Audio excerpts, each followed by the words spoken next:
Hello friends, welcome back to our YouTube channel. तो geography की series में हमारा आज का टॉपिक है प्राकृतिक आपदाएं। तो प्राकृतिक आपदाओं के चैप्टर में सबसे पहले हमें सीस्मिक जोन्स देखना है। सीस्मिक जोन्स मतलब भूकंप से संबंधित जो एरिया हैं वो उसके बारे में बताता है। और इसको इंटेंसिटी स्केल के हिसाब से, इंटेंसिटी ऑन स्केल मतलब भूकंप की तीव्रता कितनी है, तो उसके हिसाब से ये जोन में बांटा गया है। तो जोन 2, जोन 3, जोन 4, जोन 5, ये 4 तरह के जोन हैं। तो जोन 2 में लो इंटेंसिटी जोन जिसे कहते हैं, इसमें मतलब जो तीव्रता होती है भूकंप की वो कम होती है, लो होती है, तो इसको लो इंटेंसिटी जोन। और इसमें भूकंप की तीव्रता 6 या उससे कम पाई जाती है, तो इसको जोन 2 नाम दिया गया है। फिर जोन 3 आता है, वो moderate intensity zone. Moderate intensity zone में जो इंटेंसिटी होती है वो 7 होती है। तो ये सीज़मिक जोन नंबर सेकंड आता है, जिसमें मॉडरेट इंटेंसिटी जोन कह देते हैं और इसकी इंटेंसिटी 7 है। फिर जोन नंबर 4 आता है और 4 की इंटेंसिटी जो होती है वो सीवियर इंटेंसिटी जोन कह देते हैं और इसकी इंटेंसिटी 8 होती है।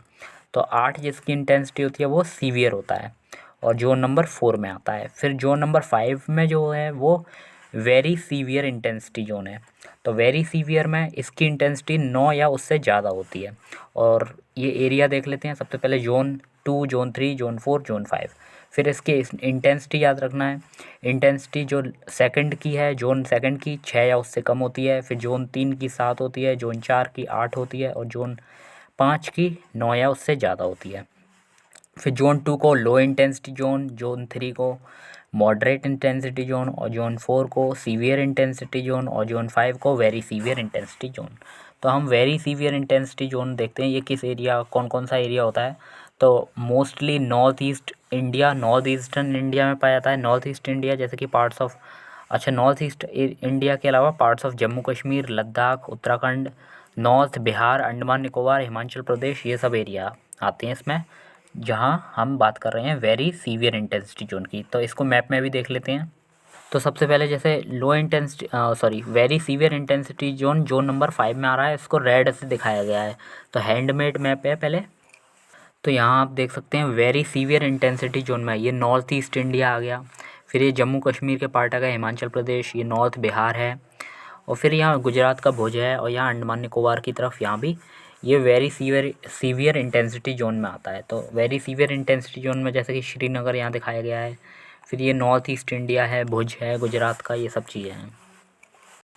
और ये जो वेरी सीवियर इंटेंसिटी जोन यहाँ जिसके बारे में बात की गई है, तो इसमें एरिया जैसे अभी हमने देखा था, तो नॉर्थ ईस्ट इंडिया आ रहा था। फिर parts of Jammu Kashmir, Ladakh, Uttarakhand, north Bihar, फिर अंडमान निकोबार, हिमाचल प्रदेश, ये सब एरिया आ रहे थे। अब दोस्तों मैप के जरिए देख लेते हैं। जैसे कि आप यहाँ देख रहे हैं, जो वेरी सीवियर था उसको हम यहाँ अधिकतम अति संभावित क्षेत्र कह रहे हैं। और अधिकतम में आप ये डार्क कलर से ग्रीन देख रहे हैं, ये एरिया जैसे है, ये एरिया है, ये एरिया है डार्क ग्रीन से, ये एरिया है, यहाँ ये पूरा नॉर्थ ईस्ट इंडिया दिखाया गया है। फिर गुजरात का ये भुज है। तो ये डार्क जो एरिया से कंप्लीट है, तो वो अधिकतम अति संभावित क्षेत्र है, यानी कि ये वेरी सीवियर इंटेंसिटी जोन में आता है, जिसको अधिकतम अति संभावित क्षेत्र कहा गया है।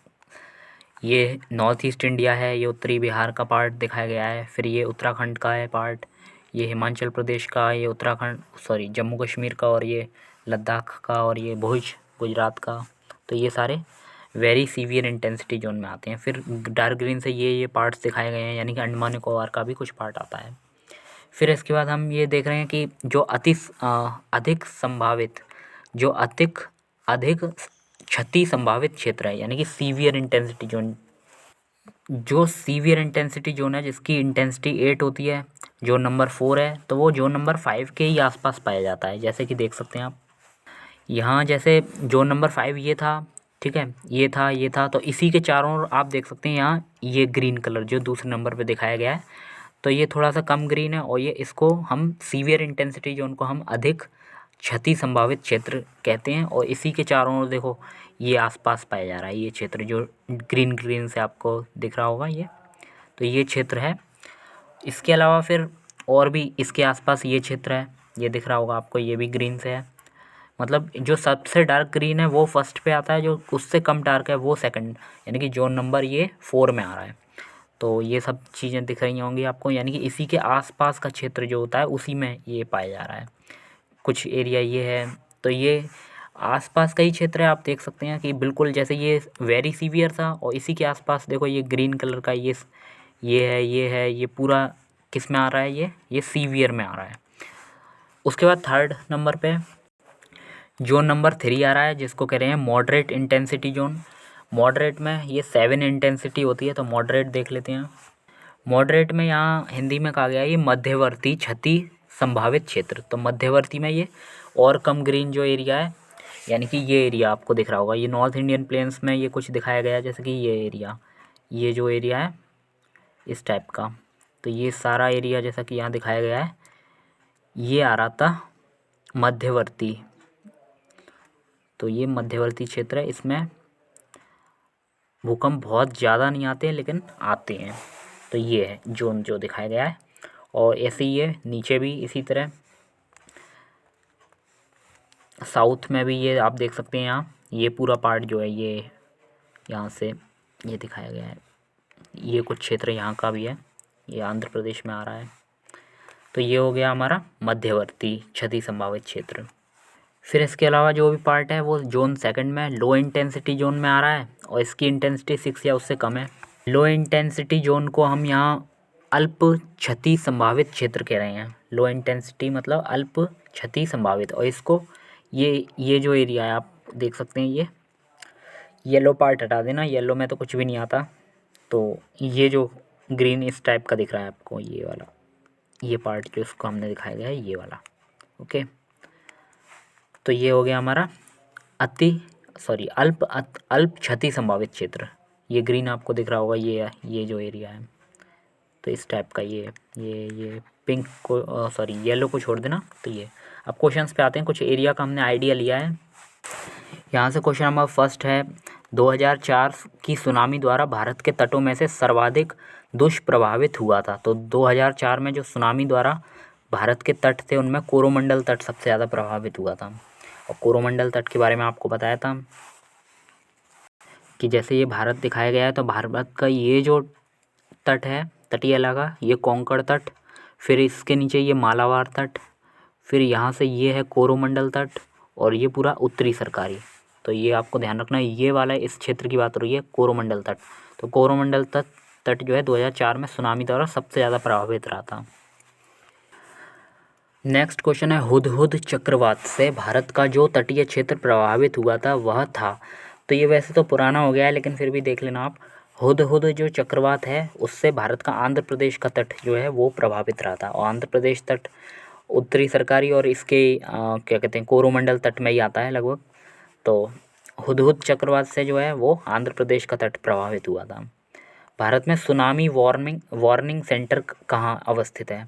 तो सुनामी के बारे में जो वार्निंग सेंटर है वो हैदराबाद में स्थित है। तो सुनामी वार्निंग सेंटर कहाँ है? हैदराबाद। इसी तरह भारतीय मौसम विज्ञान विभाग कहाँ स्थित है? तो मौसम विज्ञान विभाग नई दिल्ली में स्थित है। तो मौसम के बारे में जो जानकारी प्रदान करता है वो मौसम विज्ञान विभाग है और भारतीय मौसम विज्ञान विभाग जो है वो नई दिल्ली में स्थित है। सुनामी वार्निंग सेंटर जो है वो हैदराबाद में स्थित है।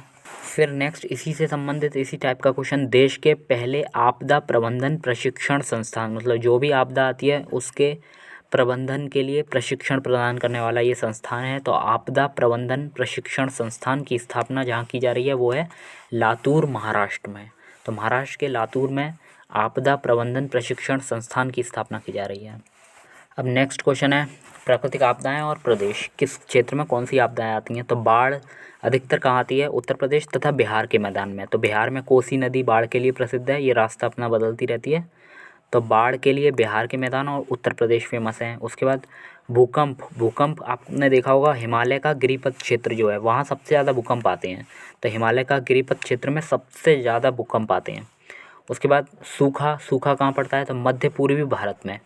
मध्य पूर्वी भारत जो है वो सूखा के लिए फेमस है। फिर चक्रवात तो आपको पता ही है, वो तटीय इलाकों में आएंगे, तो झारखंड तथा उत्तरी उड़ीसा में। तो ये चक्रवात के लिए फेमस है, झारखंड और उत्तरी उड़ीसा। नेक्स्ट, हिमालय में भूस्खलन की आवृत्ति में वृद्धि हुई है, ये बात सही है। हिमालय में अभी हाल ही में देखा गया कि भूस्खलन की आवृत्ति बार बार हो रही है, मतलब भूस्खलन बार बार आ रहे हैं। और उसका कारण क्या है कि हाल ही के वर्षों में हिमालय में बड़े पैमाने पर खनन कार्य हुआ है। तो ये खनन कार्य होने से भूस्खलन की आवृत्ति जो है वो बढ़ गई है। तो दोनों ही सही हैं और आर जो है वो एक ही सही व्याख्या करता है। बंगाल की खाड़ी के तटवर्ती क्षेत्रों में चक्रवात अधिक आते हैं, तो सही बात है। ये बंगाल की खाड़ी के जो तटवर्ती क्षेत्र हैं वहाँ चक्रवात अधिक आते हैं। तो इसका कारण क्या है कि बंगाल की खाड़ी में अधिक गर्मी के कारण, तो बंगाल की खाड़ी का जो है टेम्परेचर बढ़ जाता है, तो वहाँ बहुत ज़्यादा गर्मी हो जाती है। और गर्मी के कारण टेम्परेचर जब लो होता है, गर्मी के कारण जब टेम्परेचर हाई होता है तो प्रेशर कम होता है, और प्रेशर जहाँ कम होता है, जहाँ वायुदाब कम होता है, वहीं चक्रवातीय स्थिति पैदा हो जाती है। तो ये बंगाल की खाड़ी में चक्रवात आने का मुख्य कारण है। फिर नेक्स्ट क्वेश्चन है, पश्चिमी तट की तुलना में पूर्वी तट मतलब अभी देखा हमने बंगाल का तट जो था वहाँ चक्रवातों द्वारा अधिक प्रभावित है। तो ये बात सही है। पश्चिमी तट की तुलना में जो पूर्वी तट है, पूर्वी तट यानी कि बंगाल की खाड़ी के तटवर्तीय क्षेत्र, तो वो ज़्यादा प्रभावित रहते हैं चक्रवात से। तो पहला कथन सही है। और भारत का पूर्वी तट उत्तर पूर्वी व्यापारिक पवनों की मेखला में पड़ता है, ये भी बात सही है कि आपने देखा था उत्तर पूर्वी यानी कि नॉर्थ और ईस्ट, तो नॉर्थ ईस्ट ट्रेड विंड्स की जो है मेखला उसमें ही पड़ता है, ये सही बात है। इस तरह चलती हैं तो उसमें पड़ता है, ये बात सही है। लेकिन चक्रवात आने का कारण नॉर्थ ईस्ट ट्रेड विंड्स नहीं है। चक्रवात आने का कारण हमने देखा था जो भारत का जो पूर्वी तट है उसमें चक्रवात आने का कारण बंगाल की खाड़ी में अधिक गर्मी होना है, ना कि भारत का पूर्वी तट उत्तर पूर्वी व्यापारिक हवाओं की मेखला में पड़ता है, ये कारण नहीं है। तो इसमें क्या है कि पहला और दूसरा कथन तो सही है, लेकिन आर जो है वो कारण ए का सही नहीं है। तो इसमें यही दिया गया है, परंतु आर ए का सही व्याख्या नहीं करता है। ओके, नेक्स्ट क्वेश्चन, महाराष्ट्र के कोयना क्षेत्र के निकट भविष्य में अधिक भूकंप प्रभावित होने की संभावना है। तो महाराष्ट्र का कोयना क्षेत्र बताया जाता है कि भविष्य में इसमें और भी भूकंप आने की संभावना है। तो इसका कारण क्या है कि कोयना बांध जो है वहाँ एक पुराने भ्रंश तल पर अवस्थित है। कोयना बांध एक पुराने भ्रंश तल पर अवस्थित है जो कोयना जलाशय में जल स्तर के परिवर्तन के साथ अधिक सक्रिय हो सकता है। तो ये बात बिल्कुल सही है। तो ये कहा जाता है ऐसा कि जो महाराष्ट्र का कोयना क्षेत्र है वहाँ से एक बांध बनाया गया है, कोयना बांध। तो कोयना बांध एक पुराने भ्रंशतल पर अवस्थित है। भ्रंशतल क्या होता है? भ्रंशतल आपको बताया था, भ्रंश घाटियाँ वो कैसे बनती हैं, तो ये भ्रंशतल होता है। तो भ्रंशतल पर अवस्थित है जो कोयना जलाशय में जल स्तर के परिवर्तन के साथ अधिक सक्रिय हो सकता है। जल स्तर में अगर परिवर्तन होगा तो भूकंप की संभावना बढ़ जाती है। तो ये ए और आर दोनों सही हैं और आर ए की सही व्याख्या भी करता है। फिर नेक्स्ट क्वेश्चन की ओर आते हैं। फिर ये कुछ क्षेत्र दिए गए हैं, इसमें राज्यों में से सर्वाधिक प्राकृतिक आपदाएं कहाँ आती हैं, तो ओडिशा में। ओडिशा उत्तरी सरकारी तट पर अवस्थित है और इसमें सबसे ज़्यादा प्राकृतिक आपदाएं आती हैं चक्रवात जैसे। तो ओडिशा के लिए फेमस है ये। देश के पहले आपदा प्रबंधन प्रशिक्षण संस्थान, तो लातूर महाराष्ट्र, ये हमने देखा था अभी थोड़ी देर पहले। फिर आगे देखते हैं, वह क्षेत्र जो उच्च तीव्रता की भूकंपीय मेखला में नहीं आता। तो कर्नाटक का पठार जो है दक्षिण में, वो उच्च तीव्रता की भूकंपीय मेखला में नहीं आता। उच्च तीव्रता जोन नंबर 4 और 5 हमने देखा था। भारत को जिन भूकंपीय जोखिमों यानी कि अंचलों जोन्स में बांटा गया है, तो वो कितने जोन है? 4 जोन है। जोन नंबर 2, 3, 4, 5 ये हमने अभी देखा था थोड़ी देर पहले। तो भूकंप के कितने जोन है, कितनी जोखिम अंचलों में बांटा गया है, तो ये 4। फिर नेक्स्ट क्वेश्चन, अब नगर और भूकंप मंडल देखना है हमें। भुज कहाँ आ रहा है? भुज जो है वो जोन नंबर 5 में आ रहा है। श्रीनगर जो है वो भी जोन नंबर 5 में आ रहा है। तो जोन नंबर 5 में हम भुज और श्रीनगर देख लेते हैं। सबसे पहले तो जोन नंबर 5 देख लो, ये वेरी सीवियर इंटेंसिटी जोन है, यानी कि बहुत ज़्यादा इसमें भूकंप आते हैं, 9 या उससे ज़्यादा आते हैं। तो जोन नंबर 5 में हमने यहाँ देखा था कि एक तो नॉर्थ ईस्ट में ये आ रहे हैं, ऊपर से ये जम्मू कश्मीर के कुछ इलाके आ रहे हैं, ऊपर से यहाँ आपने ये देखा था भुज जो है गुजरात का ये एरिया, ये भी वेरी सीवियर इंटेंसिटी जोन में आ रहा है। और इस एरिया में देखा तो यहाँ ये श्रीनगर जम्मू कश्मीर की जो कैपिटल है, तो श्रीनगर भी वेरी सीवियर इंटेंसिटी जोन में आ रहा है। तो यहाँ से हमें ये दिख गया भुज जो है वो जोन नंबर 5 में आ रहा है और श्रीनगर भी वेरी सीवियर इंटेंसिटी जोन में आ रहा है। उसके बाद हैदराबाद और चेन्नई ये दोनों जोन नंबर 2 में आ रहे हैं। तो जोन नंबर 2 क्या था? तो यहाँ से देख सकते हैं जोन नंबर सेकंड जो है वो लो इंटेंसिटी जोन है, और लो इंटेंसिटी जोन की इंटेंसिटी 6 या उससे कम होती है। तो ये देख लेते हैं जोन नंबर सेकंड को। तो लो इंटेंसिटी जोन का एरिया है, यानी कि अल्प क्षति संभावित क्षेत्र, वो इस कलर से दिखाया गया है, यानी कि ये कम ग्रीन टाइप का है। तो यहाँ से हम देख लेते हैं सबसे पहले तो ये चेन्नई है। चेन्नई कहाँ है? तो ये लो इंटेंसिटी जोन में है। ये जो एरिया आपको ग्रीन ग्रीन दिख रहा है, इस कलर, इस टाइप का कलर जो है, तो यहाँ चेन्नई जो है वो आपको दिख रहा होगा, ये लो इंटेंसिटी जोन में है। फिर उसके बाद यहाँ आपको ये एरिया जो दिख रहा है ये, तो यहाँ ये भी एरिया भी लो इंटेंसिटी जोन में आ रहा है। यहाँ हैदराबाद है स्थित है, हैदराबाद यहाँ स्थित है। तो ये जो दिखाया गया है ये इस एरिया में हैदराबाद है। तो हैदराबाद और ये यहाँ चेन्नई दोनों ये लो इंटेंसिटी जोन में आ रहा है, जोन नंबर 2 में। फिर नेक्स्ट क्वेश्चन है, पिछले 2 दशकों में उत्तर भारतीय मैदानों में बाढ़ की बारंबारता बढ़ गई है। तो पिछले 2 दशकों से हम देख रहे हैं कि उत्तर भारतीय मैदानों में जो है बाढ़ वो बार बार आ रही है। तो ये बात सही है, और लेकिन बाढ़ आने का कारण क्या है कि गाद के निक्षेपण यानी कि डिपोजिशन ऑफ सिल्ट के कारण नदी घाटियों की गहराई में कमी आ गई है। तो जैसे आपने देखा होगा हिमालय से नदियाँ शुरुआत में निकलती हैं तो वो कटाव का कार्य करती हैं, और फिर जैसे जैसे आगे बढ़ती जाती हैं तो वो जमाव का कार्य करती हैं। तो जैसे जैसे वो जमाव का कार्य करती जाती हैं तो जो नदियों की गहराई है वो कम होती जाती है, जिससे पानी बाहर आने लगता है और बाढ़ का कारण बन जाता है। तो यहाँ यही बताया गया है कि बाढ़ का कारण क्या है कि गाद का जो निक्षेपण है, यानी कि सिल्ट जो लेकर आती हैं नदियाँ, उसका डिपोजिशन होने के कारण नदी घाटियों की गहराई कम हो जाती है और पानी बाहर निकल जाता है, और उत्तर भारतीय मैदानों में बाढ़ का कारण बनता है। तो ये दोनों सही है, और आर का सही स्पष्टीकरण भी है, सॉरी आर जो है वो ए का सही स्पष्टीकरण भी है। नेक्स्ट क्वेश्चन, भारत का सबसे अधिक बाढ़ग्रस्त राज्य कौन सा है? तो बिहार। बिहार में सबसे ज़्यादा बाढ़ आती है। उसका उत्तर प्रदेश का सर्वाधिक बाढ़ प्रभावित क्षेत्र तो बिहार है, और बिहार की तरफ ही ये पूर्वी क्षेत्र है। तो उत्तर प्रदेश का जो पूर्वी क्षेत्र है वो और बिहार जो है ये दोनों बाढ़ से बहुत ज़्यादा प्रभावित रहते हैं। तो आज का सेशन ये कंप्लीट होता है। कल हम देखने वाले हैं मिट्टियाँ। तो दोस्तों पूरा सेशन को कंप्लीट करना, क्वेश्चन सीरीज़ बहुत इंपॉर्टेंट है, आपको बहुत ज़्यादा फ़ायदा मिलेगा। और अगर कोई डाउट है तो आप हमारी इंस्टा आईडी को फॉलो कर सकते हैं, सक्सेना 7530।